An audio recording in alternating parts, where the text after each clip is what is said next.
Olá, estamos de volta com o programa Lente Aberta. O assunto continua sendo o nazismo e o Holocausto. Comigo no estúdio da TV, a TV Educativa de Ponta Grossa, está o doutor em Filosofia Política, Carlos Williams Jacques Moraes, que também é professor da Universidade Estadual de Ponta Grossa, sendo pró-reitor de graduação da UEPG.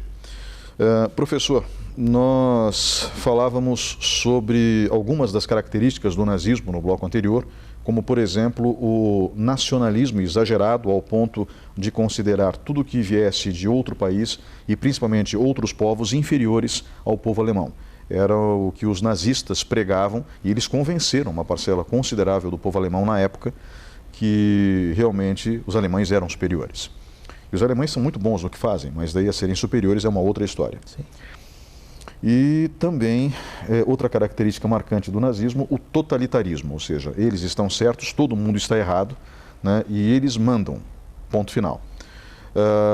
O senhor também disse que eles não eram socialistas, apesar do nome do partido ser Partido Nacional Socialista.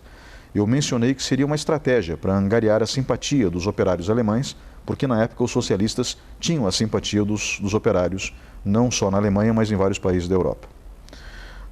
Então, para deixar bem claro, apenas como o senhor deixou no bloco anterior, o nazismo é um movimento político de extrema-direita. Nenhuma ligação com a esquerda ou a extrema-esquerda. Bom, já diria alguém que os extremos se tocam, né? Então, por vezes, as posturas seja extrema-direita ou seja extrema-esquerda, são posturas muito duras, no sentido de buscar manter o controle de suas próprias ideologias, né? E geralmente o controle dessas mesmas ideologias ocorre a partir da supressão das liberdades individuais e também com um caráter fortemente militarista nas suas estruturas de governo, a fim de justamente exercer esse controle. É o que nós verificamos em ideologias extremas, como eu disse, tanto de esquerda quanto de direita. Então, existem traços em comum entre uma e outra? Traços em comum, né? O que muda? Muda bastante a visão econômica, tá? Enquanto que na extrema-direita se busca conviver com os princípios do liberalismo ou do ultraliberalismo, né? O que quer dizer, o livre mercado. Numa postura de extrema esquerda, o Estado é quem vai prover todos os serviços, bens, né? E tudo se encontra concentrado nas mãos do Estado, tá? Numa perspectiva de extrema esquerda. É diferente da extrema direita, né?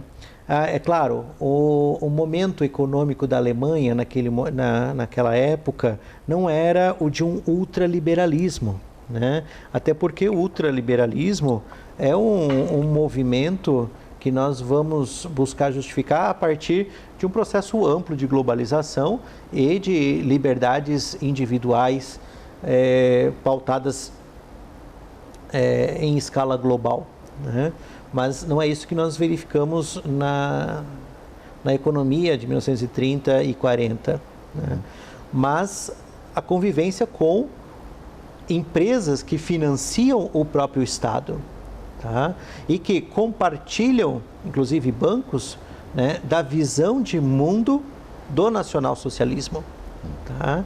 Então, essa convivência, né, da iniciativa privada com um Estado e compactuando com valores desse mesmo Estado, né, inclusive para financiar a indústria bélica alemã, é o que vai marcar praticamente uma forma de organização social, política e econômica, né, orientada aos valores do próprio nazismo.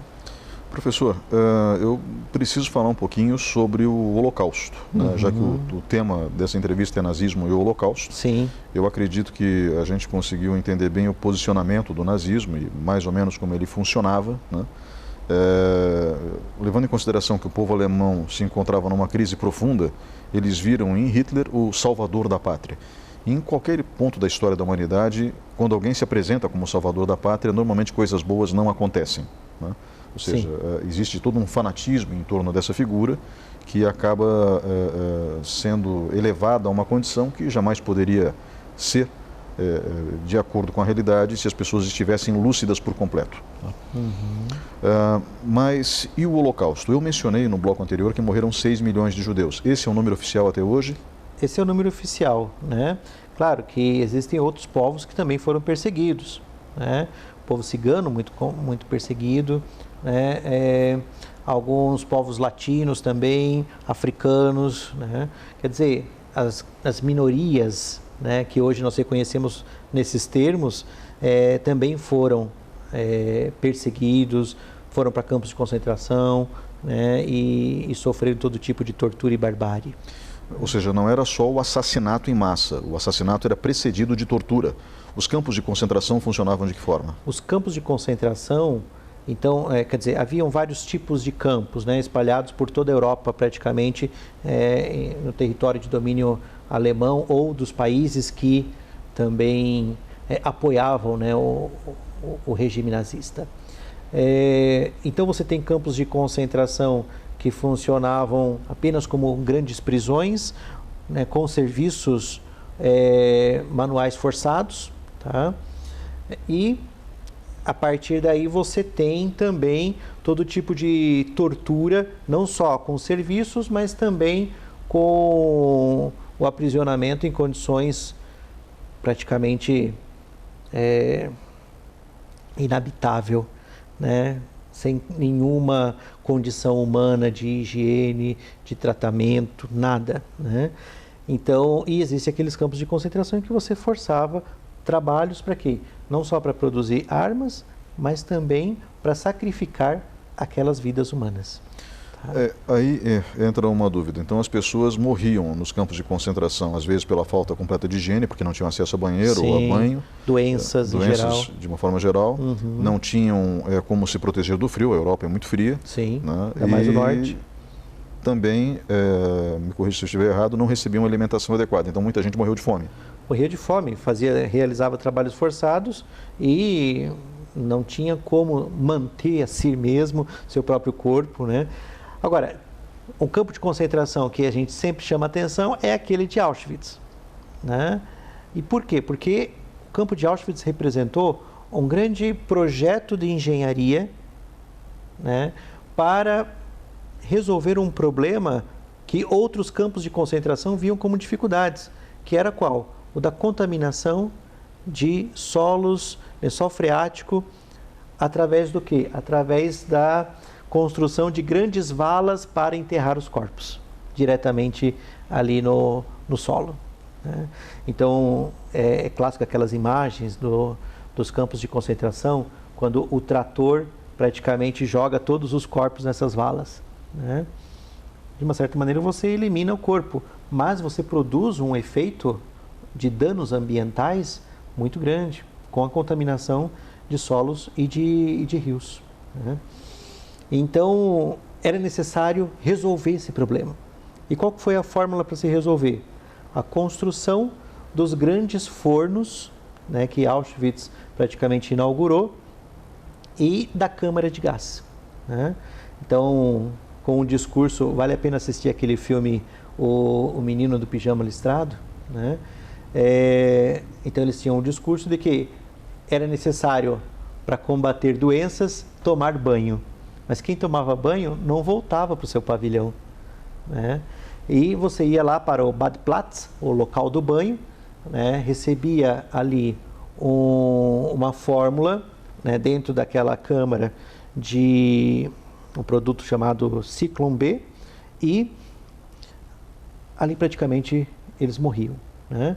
Mas o que acontecia? Não só morriam, mas já entravam em esteiras de produção, uma visão muito próxima das esteiras de produção de carros, né, numa visão fordista, e ao entrar na esteira, já os corpos eram encaminhados para os grandes fornos e se eliminava um problema que era o problema sanitário, o problema de contaminação de solos, o problema ambiental, né? Capacidade de eliminação de vidas humanas em Auschwitz, cerca de 10 mil vidas humanas dia, né? Então imagine a produção de morte através de um projeto de engenharia, racionalidade humana, ciência a serviço de uma necropolítica. Ou seja, serviço do mal. Serviço do mal, né? De uma política de morte, de destruição, de preconceito, né? E de decaída da própria espécie humana. Por isso é tão importante não negar o Holocausto, para que ele jamais volte a acontecer. Exatamente. É muito importante, por exemplo, um programa como esse, né, que ajuda a esclarecer, a suscitar a curiosidade, a investigar a história, né, como uma história que não pode se repetir, né? O que me dá o direito, Ney, de me julgar maior ou melhor do que você, do que qualquer outra pessoa, né? Somos seres humanos iguais, né? Temos, às vezes, algumas diferenças entre nós de origem cultural, econômica, né, social, mas enquanto ser humano, nada me dá o direito de se julgar superior ao outro, né? E é muito preocupante, né, quando ouvimos discursos em que pessoas querem se julgar melhores ou maiores do que o outro. Acho que isso precisa ser amplamente combatido na nossa sociedade. Professor Carlos Willians Jacques Moraes, pró-reitor de graduação da Universidade Estadual de Ponta Grossa, doutor em Filosofia Política, obrigado pela sua presença hoje aqui no programa Lente Aberta. Obrigado, Ney. É sempre um prazer poder voltar aqui.